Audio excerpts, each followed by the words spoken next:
Inihahandog ng Radyo Maria Philippines, Bringing Christ into Your Home, ang palatuntunang mistisismo, ang makadiyos na pag-aaral tungkol sa kaluluwa ng tao, ang tunay na buhay makadiyos.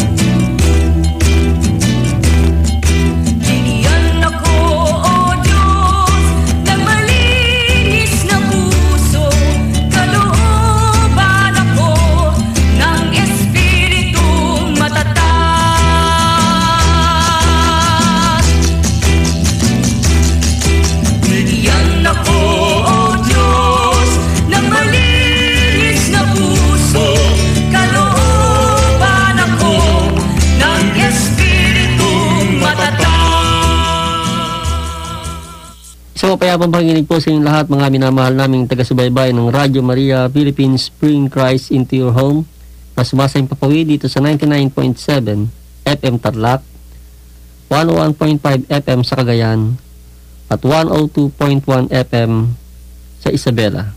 Bring Christ into Your Home. Ito po si Brother Ronnie Aclo. Muli po, Brother Rico Silva ng San Miguel. Isa pong napakaganda, mabiyaya at linggo ng kapayapaan sa inyo lahat. Magandang gabi po sa inyong lahat. Kami po si Sister Marjorie ng San Rafael. Muli po, Brother Ronnie Aclo po. At nagsasabing ang ating pong programa ay atin din po mapapakinggan sa mga karatig lalawigan at sa buong kapuluan sa pamagitan ng audio streaming sa mga website ng Radyo Maria sa www.radyomaria.ph at sa buong mundo sa www.radyomaria.org. Muli po, kumusta po kayong lahat, mga minamahal naming taga-subaybay ng himpilan ng ating mahal na ina.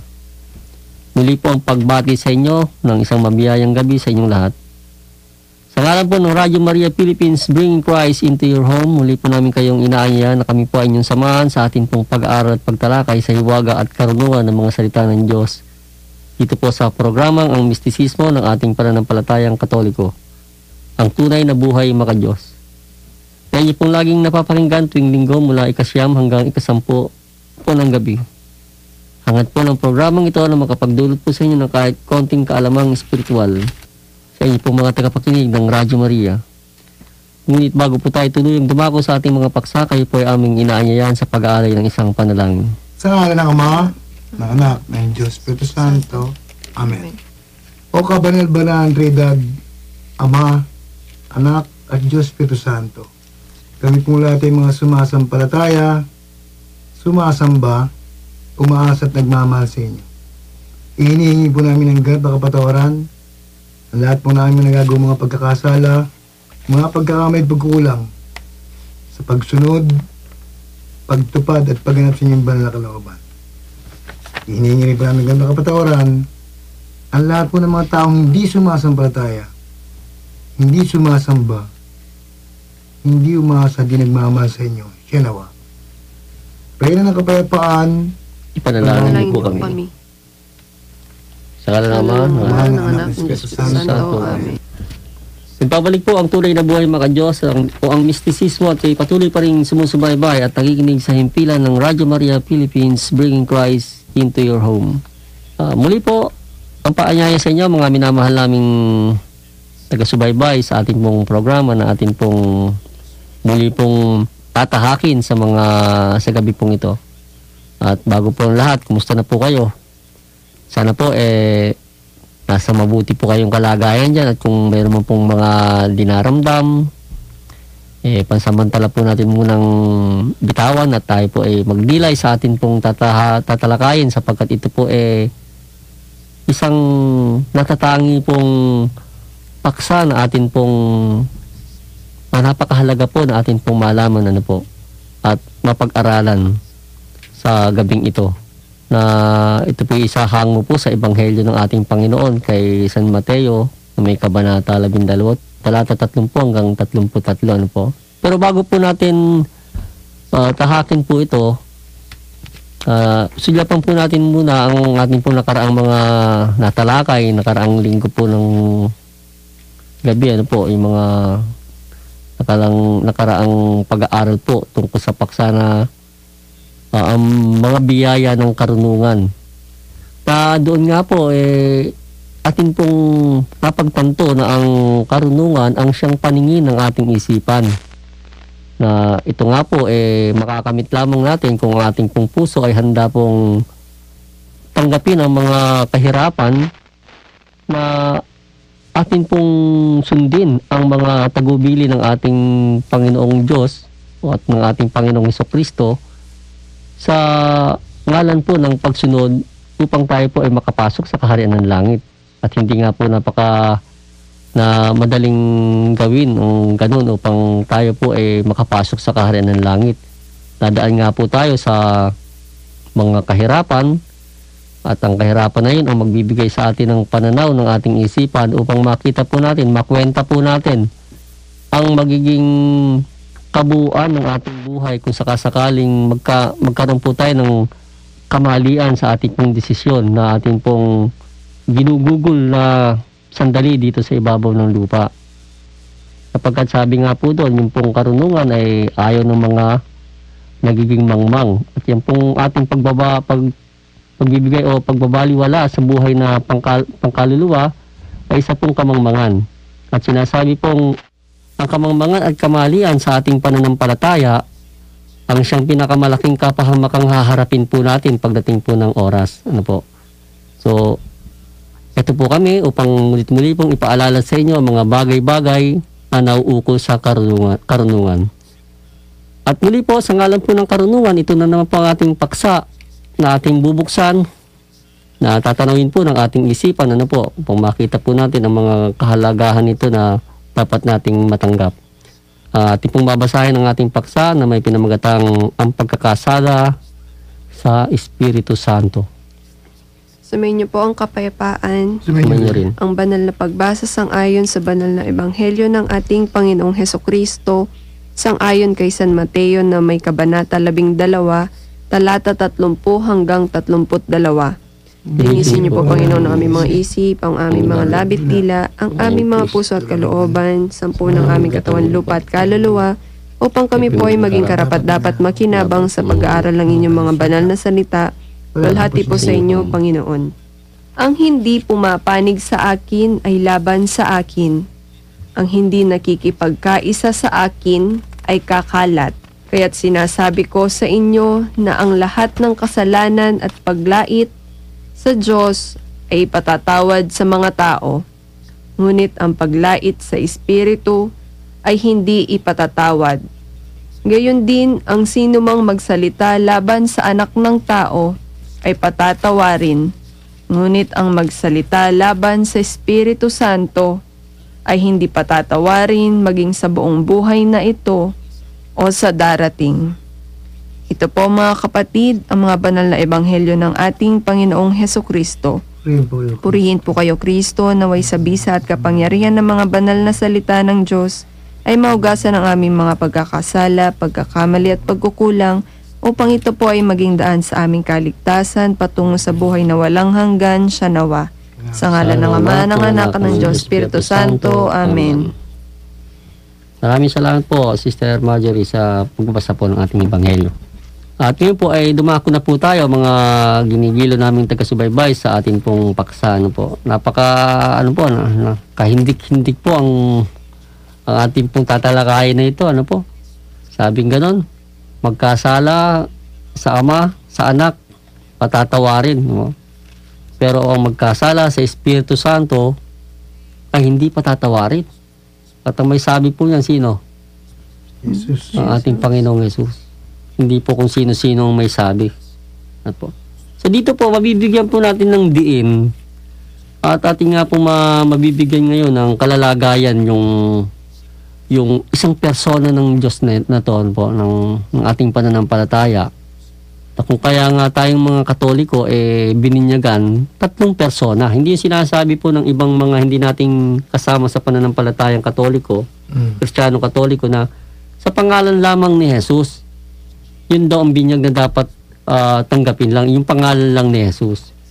Subalit ang Panginoong Jesus na nga rin po ang nagturo na binyagan sila sa ngalan ng Ama, ng Anak, at ng Espiritu Santo. So, may tatlong kalalagayan talaga na dapat nating sundin kung paano ibibindisyon sa atin yung pagbibinyag na yan. Kaya dito po sa atin pong ebanghelyo na bubuksan po ngayon at tatalakayin, ano po, binibigyang diin po rito ang matinding kalalagayan o kataas-taasang kalalagayan din ng Espiritu Santo. Sapagkat sa dalawang persona may kapatawaran po sila, pero dito sabi ng Panginoon, hindi patatawarin. Ano po? So sa parting yan, ano po, ng ating pong pananampalatayang Katoliko, sa pagiging walang kapatawaran sa pagkakasala sa Espiritu Santo, paano pa natin mabibigyan ng konting pananaw to, Brother Rico? Magandang gabi po ulit sa lahat. Gandang gabi rin po. Gandang gabi din po. Ang nabasa ng ating kapatid, yung daw mga nagkasala sa Ama na patawad, which is very true.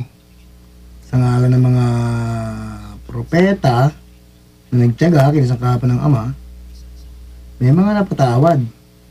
Naitawid pa nga yung mga galing from Egypt to Israel. Tapos, sa tipan ng Jesucristo, sabi ni Jesus Christ, Ama ko, patawarin mo sila sapagkat di nila nalalaman kailang ginagawa. They know not what they're doing. Sila yung mga people who belong to natural life. Mga taong nakaanib o nakabilang sa buhay pangkaraniwan na bagamat binyagan sa ngalaman ng Espiritu Santo, sad to say, biktima sila ng katulad ng tinalakay natin nakaraang linggo, kamangmangan sa pananampalataya. People do not know whom to believe and what to believe. Kaya nga,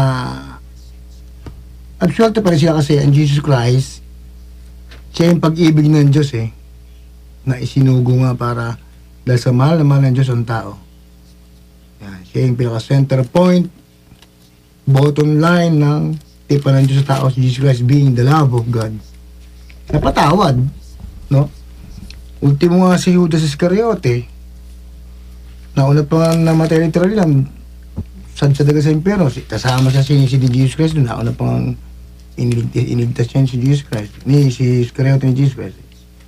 Ngayon, tatlong persona sa isang Diyos. Ang patong persona, itong Holy Spirit, ang banal na Espiritu. Wala nang, persona pa, di ba?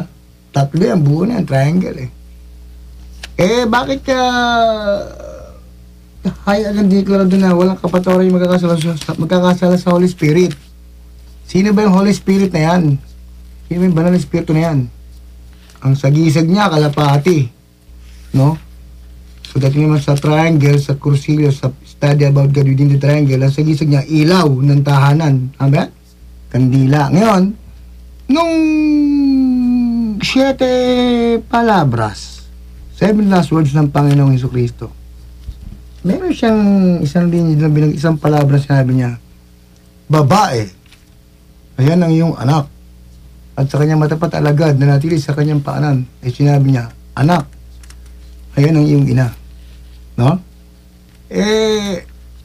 Kung i-accept natin ang tawag dito, yung logic ba o equals nung kahulugan na yun, sabihin, that very moment, nag-i-endorse na, nagsasalin na ng karapatan, transferal of right, which is ipinapasa na kay Mama Mary sa mahal na ina ng Diyos ang lahat ng karapatan at katungkulan na mamahala sa ngalan pa rin ng Holy Spirit o ng banal na kalooban ng Diyos na yan sa mga alagad at sa mga pagpapahayagan ng mga banal na salita ng Diyos, North, East, West, and South.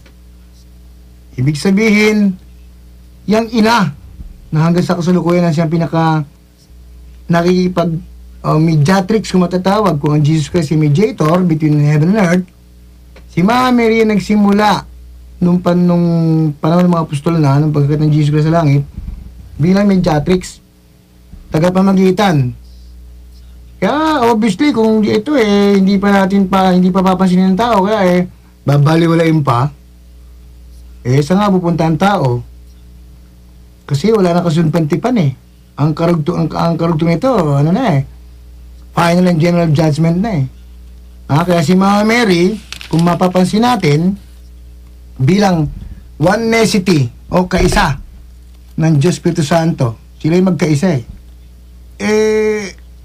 sila ang nakipagtipan niya, namamagitan sa Diyos at tao. Ang amang Diyos na mapangyarihan, galit na talaga Gusto nang ibaba na yung kahatulan Gusto na ng Diyos Ama na pag-iwalayin tupat kambing, pero may depensa pa rin. Ang mahal na ina ng Diyos, the Mother of God, Mother of the Creator, si Mama Mary. Kaya dumating nga sa punto pa na naglaglag siya ng Holy Rosary, nagkaroon siya ng Holy Apparition sa bayan ng Fatima ng taong 1856, sa 3 bata na mga naging santa at santo na ngayon yun. Holy Rosary, yan yung tatawag na salvation rope, lube ng kaligtasan. Walang ibang way ngayon sa ating kapanahonan kundi ang Holy Rosary na yan.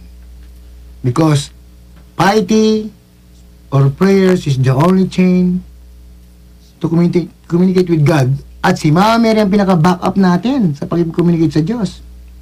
Yung Holy Rosary na yan, napakahalaga niyan. O kaya sinabing holy, kasi banal na espiritu. Banal. Rosary, Rosa, Rose, Rio, Ilog. Ilog ng mga rosa. Si Mama Mary, pinaka-rosas. Na kapag tayo nagro-rosary, pinapaliguan tayo ng mga butil ng Santo Rosario. Kasi kung hindi tayo magpapasakop sa piety o Holy Rosary, baka isa tayo sa maging biktima na tinatawag ng mga lumalait sa Espiritu Santo. Di ba? Kaya napakahalaga ng role ni Mama Mary, kaya ang Santa Iglesia Katolika, ang pinaka-trademark niya, inang simbahan, si Mama Mary mamagitan. At sa totoo lang, si Mama Mary tsaka yung Espiritu Santo, pinag-isa sila. Pinag-isa sila ng Diyos.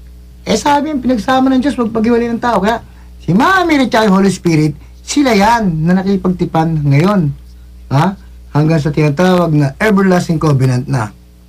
Kaya yung magkakasa, yung mga susuway pa ngayon, lalo sa mga lumalait sa Santa Rosario, sabi nila, kung magdasal kayo pa ulit-ulit, yung isang klase ng paglait yun. Paulit-ulit na tayo magdasal mga Katoliko, hindi.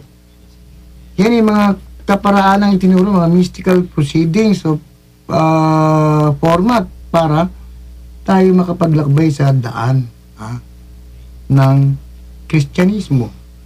Yan. At yung paggalang sa Santisima Trinidad na nakasakay sa ating mga kaparian, dapat mangyari. Kaya sa sino mo mga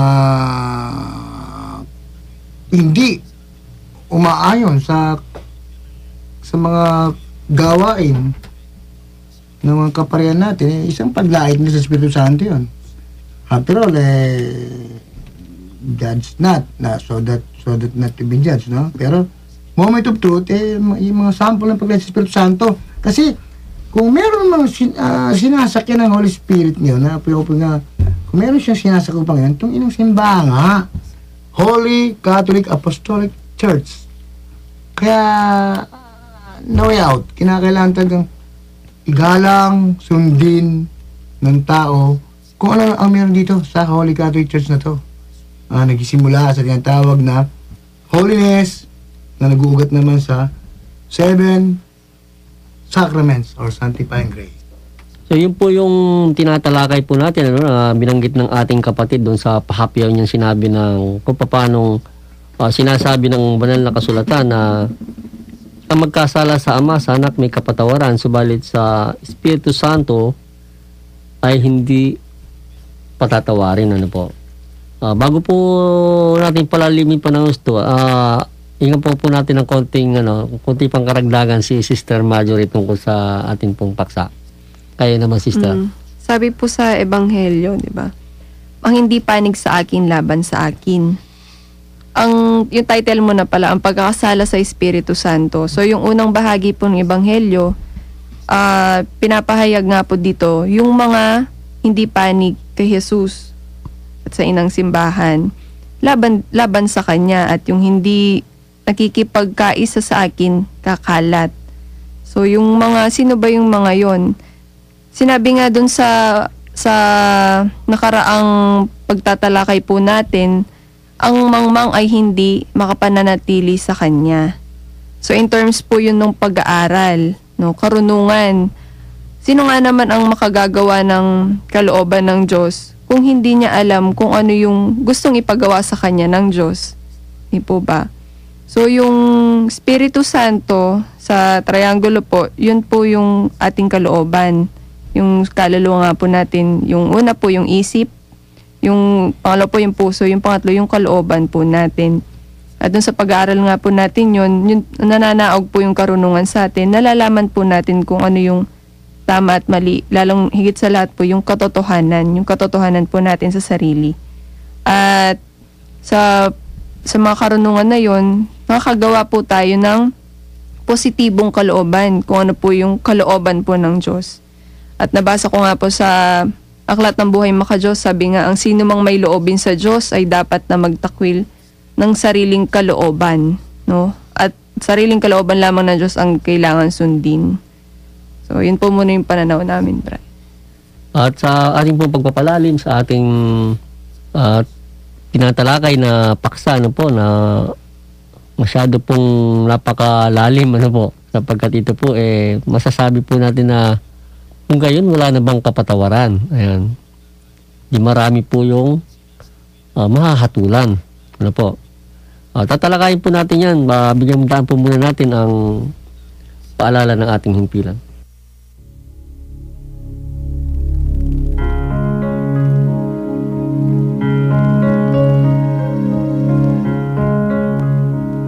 Ako po si Father Stephen Raymond Roque SRC, ang kasalukuyang kura-paroko ng Visitation of the Blessed Virgin Mary Parish sa Orbis Tondo, Pangasinan ng Archdiocese ng Lingayen, Taguban.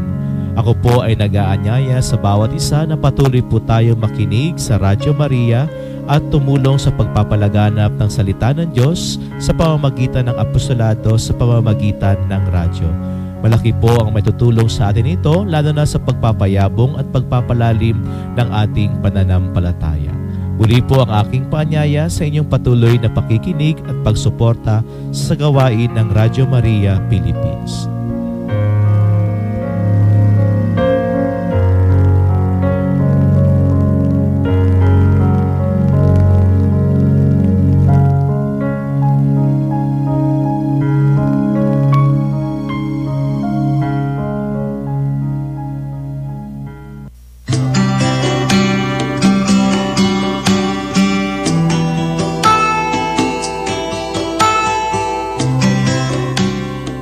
Radyo Maria ay isang katunayan ng himala ng Diyos sa ating kapanahunan. Ang himala ng ating Panginoon sa pamamagitan ng mahal na Birhen na siyang laging namamagitan para sa ating mga pangangailangan. Ngunit ang himala na ito ay nagnanais na isangkot tayong lahat sa gawain ng pagliligtas ng Diyos. Ang himala na ito ay nangangahulugan ng ating buong pakikipag-ugnayan sa mga biyaya ng Diyos para sa Kanyang gawain na ipahayag ang Kanyang pag-ibig at ang Kanyang panawagan ng kaligtasan sa lahat ng mga tao. Ang himalang ito sa pamamagitan ng Radyo Maria ay magpapatuloy dahil sa inyo. Kayo ang himala ng ating Panginoon. Tulungan nawa natin ang ating mahal na ina upang patuloy na dalhin ang himala na ito ng Diyos sa bawat tahanang Pilipino dito sa Pilipinas at sa buong mundo sa pamamagitan ng patuloy na pagsasahimpapawid ng ating himpilan. Kaya, isabuhay ang himala, makiisa't tumulong sa Radyo Maria upang itayo natin sa mundo ang pagpapatunay na kumikilos at buhay ang himala ng ating Panginoon. Maraming salamat po sa inyong pagsusuporta sa ating himpilan at sa mga gawain nito. May himala, ikaw ang himala. Ito po si Father Raymond S. Cruz, ang direktor sa mga programa ng Radyo Maria, Bringing Christ into your home.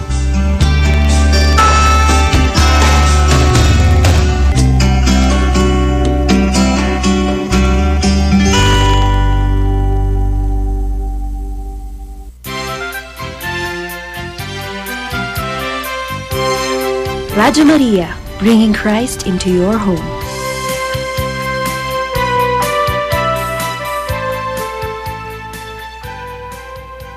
Nagbabalik po ang tunay na buhay mga Diyos at kayo patuloy pa rin sumusubaybay sa Radyo Maria Philippines, bringing Christ into your home. Sa ating pong pagpapatuloy ng pagpapalalim ng ating paksa tungkol po sa paksang pagkakasala sa Espiritu Santo na sinasabing wala pong kapatawaran, ano po, tsak nga ay di patatawarin yung pagkakasabi, ano po, sa ating pong binasa, ano po. Yun po ang sabi ng ating Panginoon, ano po. Kaya nga, kung ating pong babalikan ang agos ng kasaysayan sa pasimula, yung pagkikipagtipan ng Diyos bilang Ama, nagbigay siya ng 10 utos. Mga minamahal naming taga-subaybay, ano po. At sa 10 utos na yan, kahit sino po, wala pong nakatupad yan. Kaya po, ang lahat ng tao, ay sinako pa rin po ng kasalanan. Wala pong nakatupad ng 10 utos. Hindi po nagkaroon ng kaganapan ng tao sa 10 utos. Pero dahil yun po, ang Diyos po, sabi nga mapagmahal siyang Ama. At alam niya, bilang tayo mga anak niya, kung kaan tayo kahina, ano po. Ang lahat ng pagkakasala natin sa 10 utos na yon, sa kanya mismo ring sarili niya, ipinataw yung kaparusahan. Kaya po sa paglipas ng panahon, gumawa po siya ng isang panibagong pagkikipagtipan na ibinroadcast po ng mga propeta na ang anak ng Diyos ay isisilang. Ano po? Bakit siya magiging anak? Kasi po magkakatawang tao yung Diyos. At bilang may katawan na tao, na katawan, sa pagiging tao po, lumalagay pong anak din siya. Sapagkat ang Diyos po sa kanyang kalalagayan sa pasimula, wala pong katawan. Ano po? Siya ay purong-purong espiritu sa kalalagayan niya bilang isang ama. Kaya nga ayaw niya nga po mga minamahal naming taga-subaybay na gumawa ang tao no ng larawan niya kasi wala po siyang larawan. Kaya pinagbabawal po niya noong mga panahon na yon. Na huwag siyang igawa sapagkat noong mga panahon na yon, ang mga Diyos-Diyosan merong mga anyo na ginawa, mga larawan ng mga tao noon. So bakit siya hindi Diyos-Diyosan, kundi siya tunay na Diyos na purong-purong espiritu ng mga panahon na yun. Kaya pinagbawal po niya sa mga lahing pinili na huwag siyang igawa ng larawan sapagkat siya wala pang larawan ng panahon ng kanyang pagtipan bilang isang ama. Kaya po sa 10 utos na yun, sa ating pong pag-aaral, wala pong nakatupad yan. Kaya ang tao ay patuloy nagkasala at ang Diyos na nga po ang gumawa ng paraan bilang isang anak sapagkat siya po ay nagkatawang tao at nakipamayan sa atin. Bilang isang tao, sabi nga, namuhay rin siyang katulad ng isang tao maliban sa kasalanan. At yan po ang ating Panginoong Jesus na ang naging misyon dito sa lupa ay tanggapin ang lahat ng kaparusahan ng tao sa Diyos. Kaya yung pong kamatayan ng ating Panginoon, lahat po ng mga latay niya, lahat po yung mga kasalanan natin na ipinataw ng Diyos sa kanyang sarili para po mapatawad tayo dun sa ating pagkakasala dun sa 10 utos na yon. Kaya naman, makikita po natin na sa kanyang pakikipagdipan bilang isang anak, lahat po ng mga paghusga ng tao, ano po, literal nga, dinanas niya yung hampasin siya pero siya po ay Diyos, ano po, lahat ng mga kahirapan ng sakit ng katawan, ipinaranas sa kanya ng tao yun. Pero ang lahat po ng yun, pinatawad niya. Kaya sabi po niya, nung nasa ano po siya, nakabayubay siya sa krus. Ano po? Ama ko, patawarin niyo po sila sapagkat hindi nila nalalaman ang kanilang ginagawa. Sino yung ama na tinutukoy niya ron? Yung batas na 10 utos. Kaya hinahanap ng tao, bakit may ama? Yun po yung 10 utos. Saan niya hinihingi ng kapatawaran doon? Dahil pinapatay na siya ng mga tao. Anong utos ng 10 utos? Huwag kang papatay. Diba? Kaya sabi po niya, ama ko, patawarin niyo sila sapagkat hindi nila nalalaman ang kanilang ginagawa. Yun po ang ama na sinasabi ng Panginoon. Diba? Yung utos na yun na huwag kang papatay sapagkat sa mga oras na yun, eh pinapatay na siya ng mga tao. So sa batas ng Diyos bilang isang ama na magitan ng ating Panginoong Hesukristo upang ang tao ay magkaroon ng kapatawaran yun sa kasalanang mortal. Ano po? So sa atin pong buhay ngayon na meron po tayong sinusunod na 10 utos sa pamamagitan po ng ating Panginoong Hesukristo. Yan nga po ay pinagaan ng ating Panginoong Hesukristo. At yan po ay binigyan niya ng solusyon, ng kagamutan, yung kasalanan na yan sa pamamagitan ng sakramento na iniwan niya sa mga apostol at atin pong tinatamasa ngayon. Unang-una na nga po, yung karapatan sa isang katungkulan na ipinagkaloob niya kina San Pedro. Ang karapatan po sa isang katungkulan nang sabihin niya sa kanyang pinakamatandang o sa prinsipe ng apostol, ng mga apostol na si Pedro, na kayamang ikaw ay bato, si babaw ng batong nga na itatatag ko ang aking iglesia. Sino mang ibigay ko sa iyo ang mga susi ng kaharian ng langit. Ang sino mang kalagan mo rito sa lupa ay kakalagan sa langit. At ang sino mang talian mo sa lupa ay tatalian din sa langit. Isang karapatan sa katungkulan na ipinagkaloob ng Panginoon na bahagi ng isang pagbibigay ng kapangyarihan ng Espiritu Santo. Kaya naman, sa atin pong kapanahunan, makikita po natin na ang mga kaalaman na dapat nating mataglay o malaman, hindi na po lingid sa ating kaalaman. Kaya po ang ating pong inang simbahan, meron po siyang katekismo, meron po siyang mga katuruan na dapat na sundin po natin. At yan po ay alam po natin. Maging ito pong ating banal na kasulatan.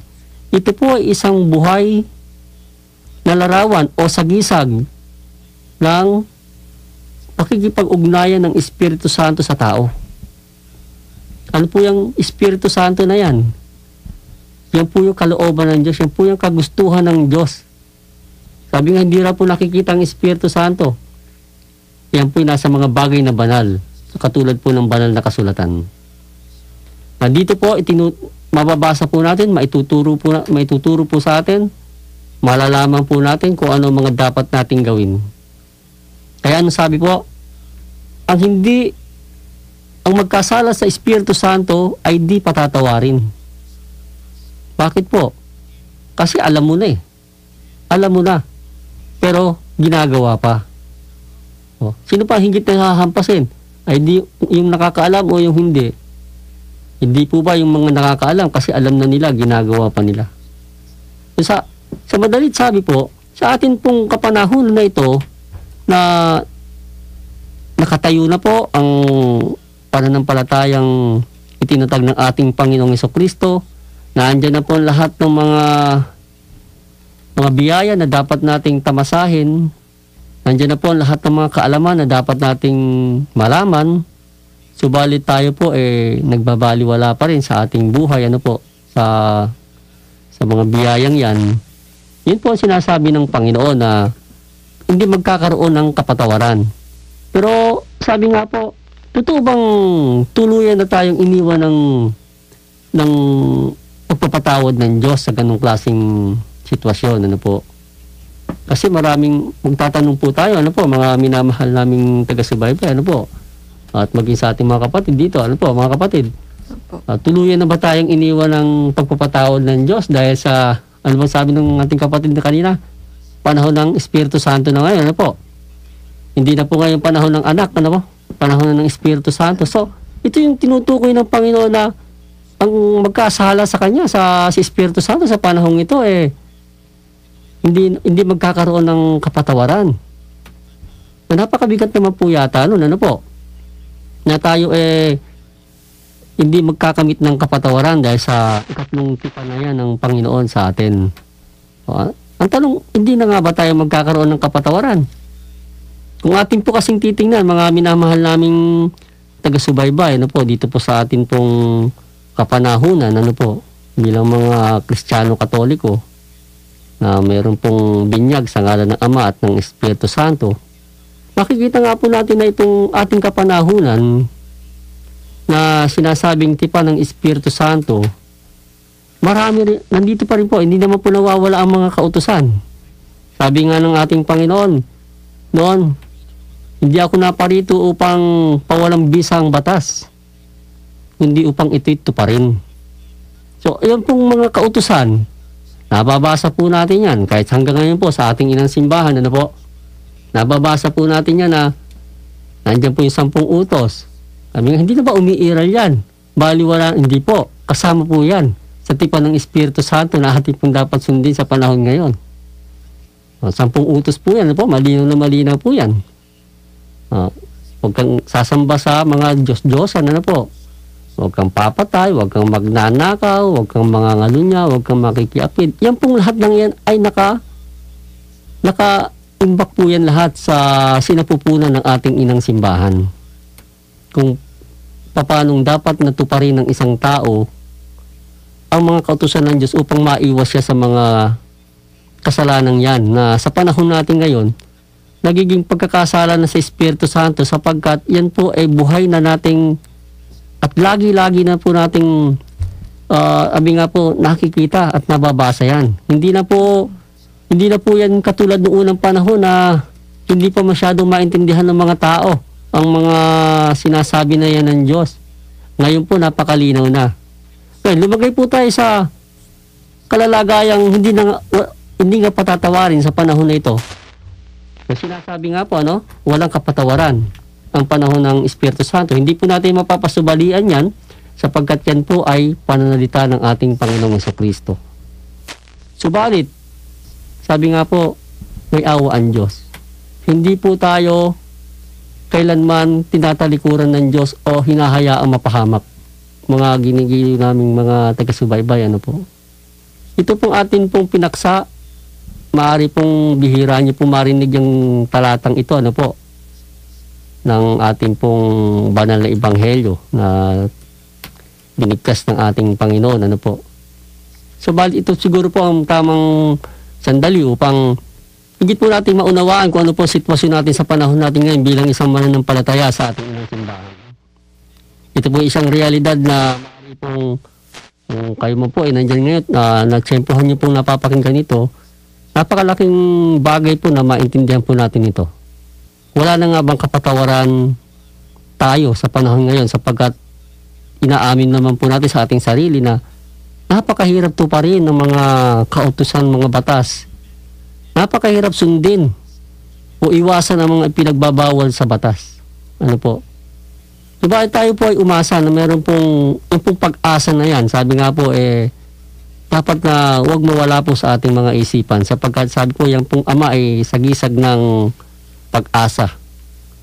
At yung pag-asa na yan, pag ating pong tinalikuran at yan po yung ating inalis, mortal din pong kasalanan sapagkat ang pag-asa ay sagisag ng Ama.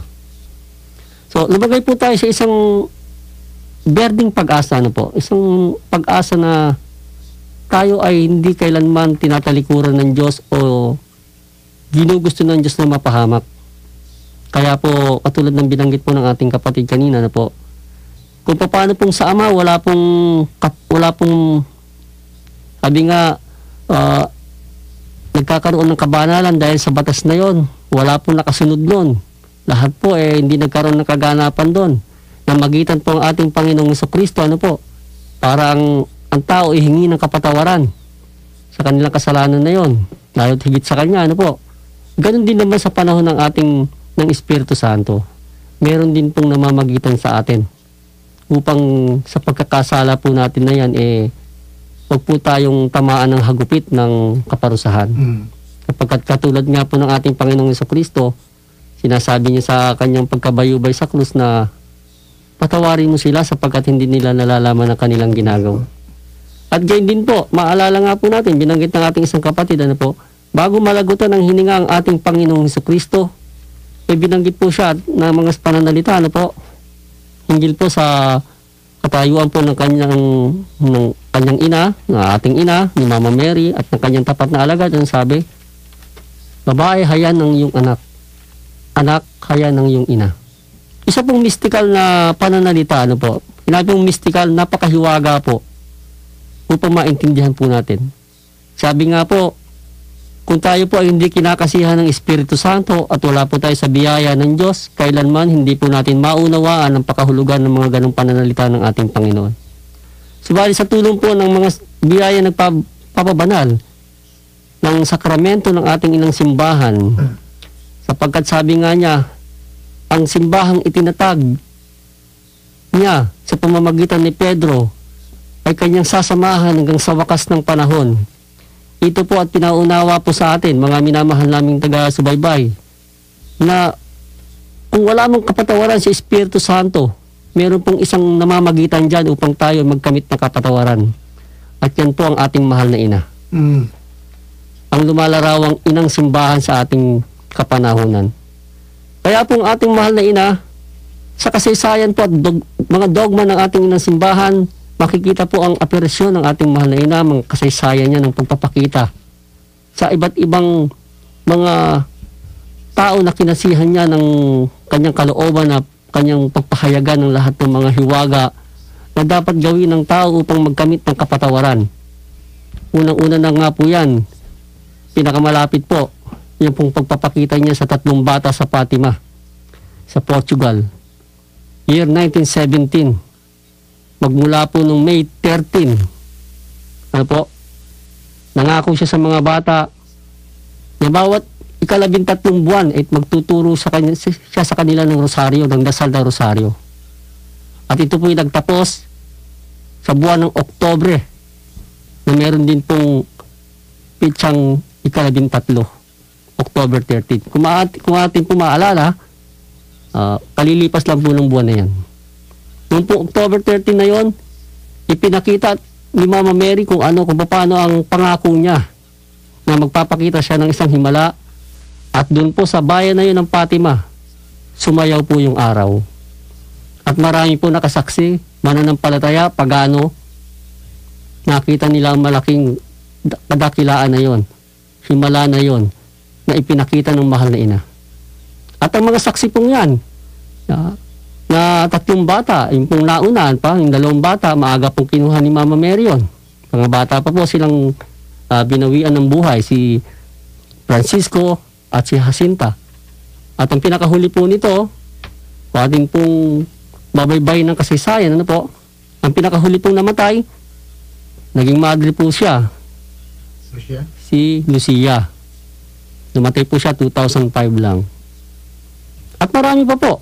At tulad po ng kasaysayan ni Juan Diego, ano po, ang pagpapakita sa kanya ng patron ng Mama Mary bilang Our Lady of Guadalupe. Doon po, bagamat siya ay isang lahing mga pagano, siya ay nagsalita kay bilang isang sa kanyang salita, sa kanyang dialect.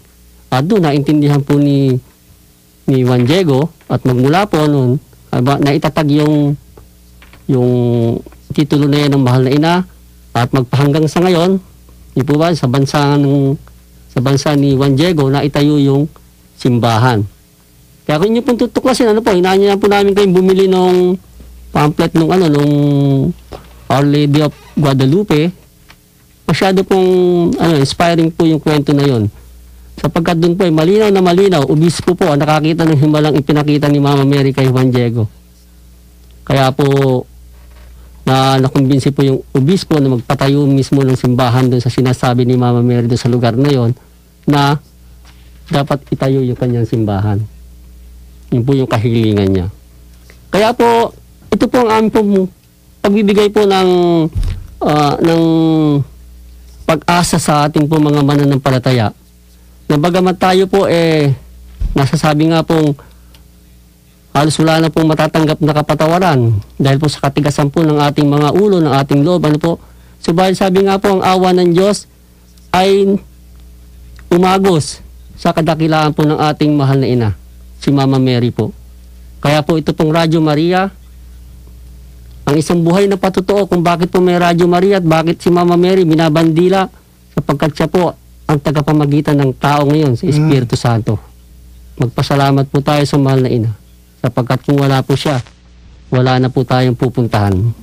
Kaya tayo po ay nananalangin, dumadalangin sa lahat ng ating mga kapatid na mga hindi pa po nakakakilala sa kadakilaan ng ating mahal na ina, na sana po kasihan din sila ng Espiritu Santo at sila man makatanggap din ng biyaya ng ating mahal na ina na sila maampon bilang isang anak ng Diyos katulad po natin. Kapagkat sila po anak din naman.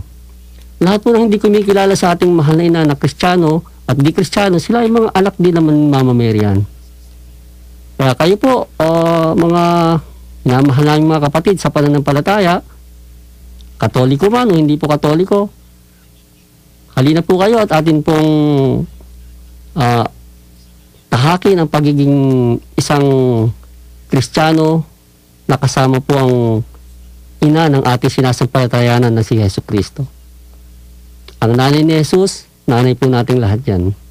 Siya po ngayon ang tagapamagitan natin, kaya sinasabi po niya lagi, magdasal ng rosaryo, sapagkat ang tanging panalangin na maaring ang tao ay mahihango mula sa impyerno. Sapagkat ang kaparusahan ng Espiritu Santo ay larawan po ng impyerno. Ano po? Pag sinabing wala ka ng kapatawaran, ano ibig sabihin yan? Intensyado ka na. Ibig sabihin po yung impyerno po yan. So, lahat ng tao na nagkakasala ngayon, natunahalin tulad na rin po sa impyerno ang buhay. Ano po? Kaya yan po ang aming paanyaya po sa ating pong pagtatapos, sa ating pong tinatalakay na paksa, ang paksa ng ang pagkakasala sa Espiritu Santo. Ito po ay muli namin bubuksan sa mga susunod pa po namin mga pagtalakay ng mga paksa, dahil po maikli na po ang ating oras. Kami po ay mailing sa inyo ng sana patuloy niyo pa po kaming subaybayan sa mga susunod naming mga episode ng aming pagtatanghal.